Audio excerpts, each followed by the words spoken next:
Song of Solomon 6. King James Version. Whither is thy beloved gone, O thou fairest among women? Whither is thy beloved turned aside, that we may seek him with thee? My beloved is gone down into his garden, to the beds of spices, to feed in the gardens, and to gather lilies. I am my beloved's, and my beloved is mine. He feedeth among the lilies. Thou art beautiful, O my love, as Tirzah, comely as Jerusalem, terrible as an army with banners. Turn away thine eyes from me, for they have overcome me. Thy hair is as a flock of goats that appear from Gilead. Thy teeth are as a flock of sheep which go up from the washing, whereof every one beareth twins, and there is not one barren among them. As a piece of a pomegranate are thy temples within thy locks.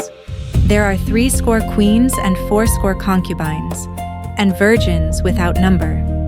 My dove, my undefiled, is but one. She is the only one of her mother. She is the choice one of her that bare her. The daughters saw her and blessed her. Yea, the queens and the concubines, and they praised her. Who is she that looketh forth as the morning, fair as the moon, clear as the sun, and terrible as an army with banners? I went down into the garden of nuts to see the fruits of the valley, and to see whether the vine flourished and the pomegranates budded. Or ever I was aware, my soul made me like the chariots of Amminadib. Return, return, O Shulamite, return, return, that we may look upon thee. What will ye see in the Shulamite? As it were, the company of two armies. Song of Solomon 6 describes the restoration of closeness between the bride and her beloved after the separation and searching of chapter 5. The women of Jerusalem ask where her beloved has gone, and the bride answers with renewed confidence, "He is in his garden." She declares, "I am my beloved's, and my beloved is mine." Song of Solomon 6:3, KJV. Her beloved then praises her beauty, describing her as unique, precious, radiant, and awe-inspiring, terrible as an army with banners. Although many other women surround him, she remains his one, the exclusive object of his love. The bride is compared to the morning, the moon, and the sun, suggesting that she is emerging from darkness into renewed brightness. The chapter ends with others calling for the Shulamite woman to return, so they may look upon her. Spiritually, Christians often understand the chapter as a picture of Christ's faithful love for his people. Even when the believer feels distant or spiritually dry, Christ's love has not diminished. He sees his redeemed people as beautiful, precious, and uniquely his.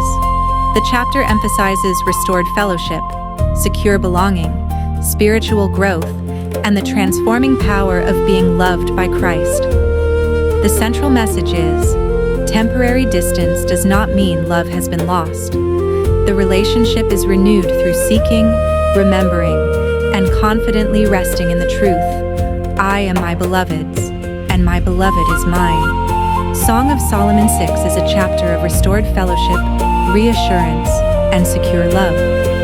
The bride has just passed through a painful season in which she could not find her beloved, yet she now emerges with greater confidence in their relationship.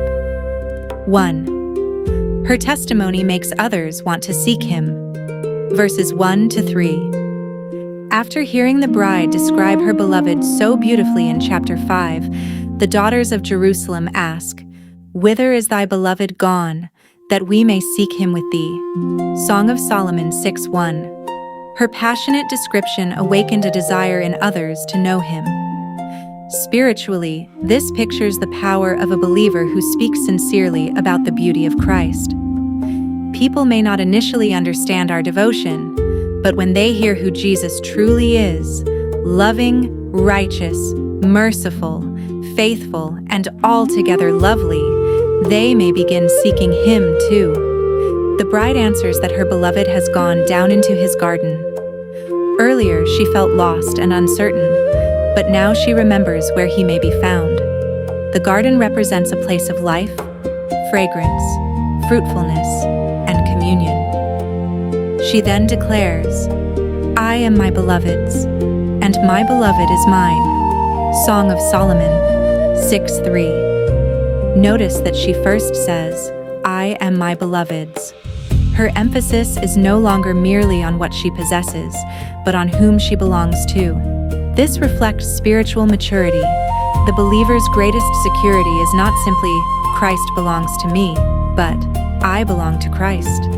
Even when his presence feels distant, the relationship remains secure. Our feelings may fluctuate, but his covenant love does not. 2. He still sees her as beautiful. Verses 4-7. When the beloved speaks again, he does not begin by scolding her for her earlier hesitation. Instead, he reassures her, "Thou art beautiful, O my love, as Tirzah, comely as Jerusalem, terrible as an army with banners." Tirzah was known for its beauty, while Jerusalem represented majesty, holiness, and royal splendor. He sees her not as rejected or disgraced, but as beautiful and dignified. This is especially meaningful after her failure in chapter 5. She had delayed opening the door, lost the sense of his presence, and suffered while searching for him. Yet his love for her had not changed. This can picture the grace of Christ toward his people. Jesus does correct and discipline those he loves, but he does not define them permanently by their weakest moment. He sees believers through his redeeming work and knows what his grace is producing within them. Terrible as an army with banners means awe-inspiring, formidable, or majestic, not frightening in an evil sense. She is beautiful, yet she also possesses strength. Love has not made her weak. It has given her courage and spiritual dignity. Her banner is not pride or self-sufficiency. Earlier, she said, "His banner over me was love." Song of Solomon 2:4.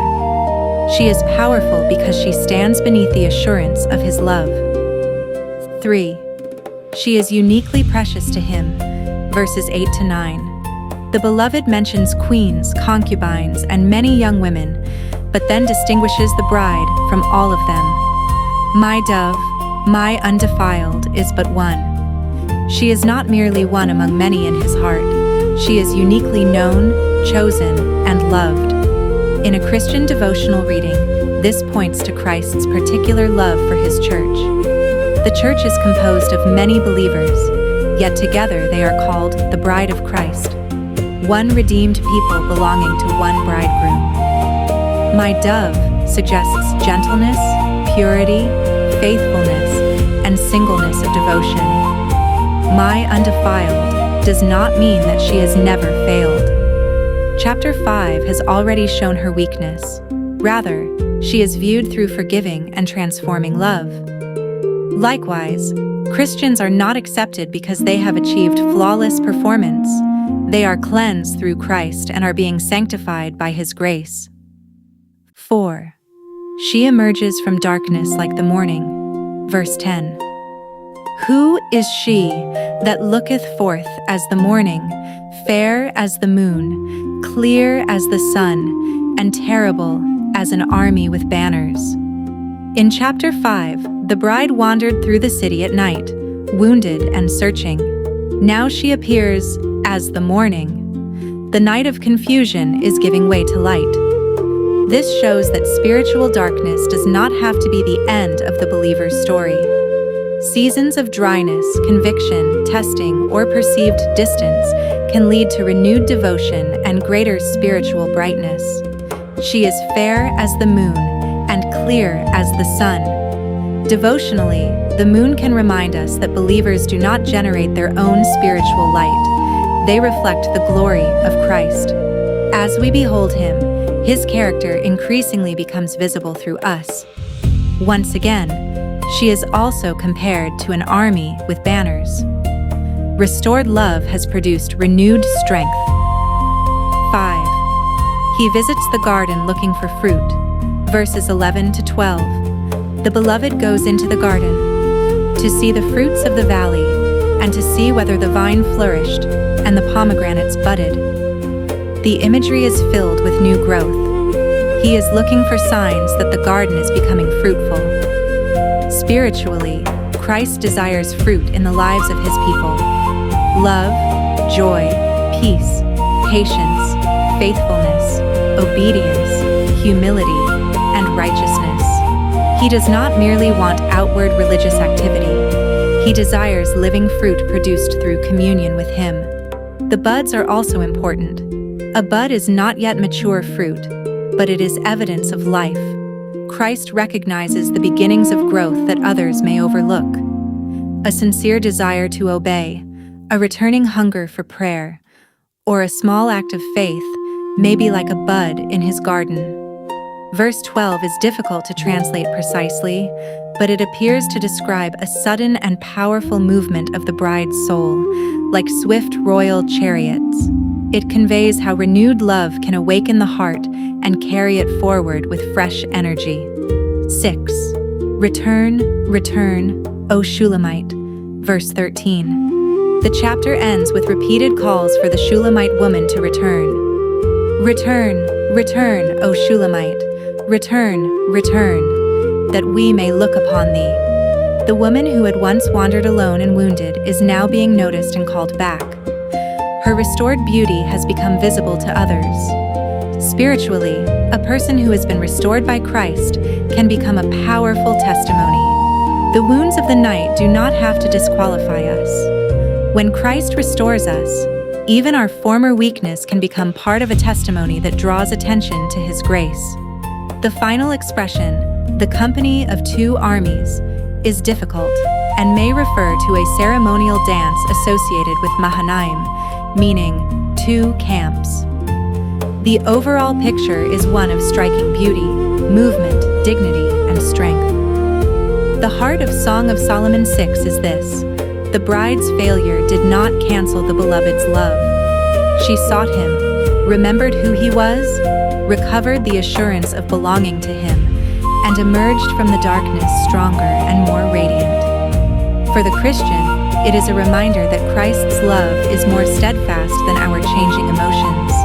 When we feel distant, we should not run away in shame. We can return, seek him, remember his character, and rest again in the truth. I am my beloved's, and my beloved is mine. Have you been feeling distant from God or discouraged by your failures? Let Song of Solomon 6 remind you that Christ's love has not changed.